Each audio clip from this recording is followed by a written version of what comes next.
Lorsqu'ils entrèrent, il se dit en voyant Eliab, certainement loin de l'Éternel est ici, devant lui.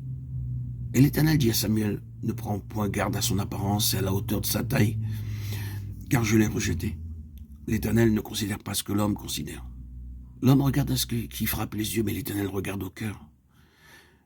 Ishaï appela Abinadav et le fit passer devant Samuel. Et Samuel dit, l'Éternel n'a pas non plus choisi celui-ci. Ishaï fit passer Shama, et Samuel dit, l'Éternel n'a pas non plus choisi celui-ci. À Samuel 16, 6, 9. Nous découvrons ici comment Samuel, dans ses vieux jours, dut encore exercer la patience, jusqu'à ce qu'il entende la voix de Dieu lui dire clairement, c'est celui-ci, c'est lui que j'ai choisi. Samuel savait ce qui se passe dans le cœur lorsque Dieu parle. Il savait très bien discerner la voix de Dieu lui disant dans le fond de son cœur, ce n'est pas lui, ce n'est pas lui.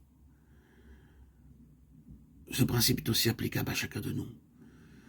Si nous désirons vraiment être utilisables par le Seigneur, nous devons apprendre à discerner jusqu'à ce que nous soyons parfaitement clairs quant à ce que Dieu nous ordonne, nous fait savoir et nous dit dans nos cœurs. Dieu veut que nous appliquions nos cœurs à nous assurer de toutes les manières possibles que nous sommes bien dans sa volonté. C'est ainsi que David, ayant été choisi, nous apprenons dans les chapitres qui suivent par quelle école dure et difficile il fut amené à discerner, à comprendre et à connaître la volonté parfaite de Dieu. Puis, l'ayant rejeté, il leur suscita pour roi David, auquel il a rendu ce témoignage. J'ai trouvé David, fils d'Ishaï, homme selon mon cœur, qui accomplira toutes mes volontés. Acte 13, 22. C'est là ce que Dieu dit au sujet de David. Notez bien cette expression, qui accomplira toutes mes volontés. Avant de pouvoir recevoir de Dieu la révélation et l'écrit concernant le plan du temple, il lui fallut apprendre au cours d'un certain nombre d'années cette leçon qui consiste à patienter et apprendre à discerner, à connaître et à comprendre quelle est la volonté de Dieu.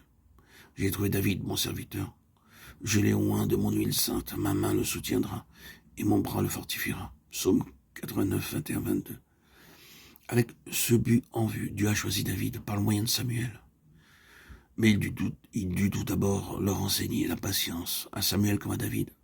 Bien qu'à ce moment-là, Samuel fut déjà un vieillard qui avait accumulé beaucoup d'expérience, et quoique qu'il fût le grand et puissant prophète de Dieu, il ne pouvait pas, lui non plus, dépendre de son propre raisonnement, de ses propres moyens, pour découvrir celui qui était choisi de Dieu. Nous autres qui sommes dans le service de Dieu, nous commettons souvent cette grave faute de nous laisser diriger et gouverner par les apparences extérieures et naturelles pour le choix des personnes qui doivent travailler dans l'œuvre de Dieu. Mais les pensées de Dieu ne sont pas nos pensées. Car mes pensées ne sont pas vos pensées, et vos voix ne sont pas mes voix, dit l'Éternel. Autant que les cieux sont élevés au-dessus de la terre, autant mes voix sont élevées au-dessus de vos voix.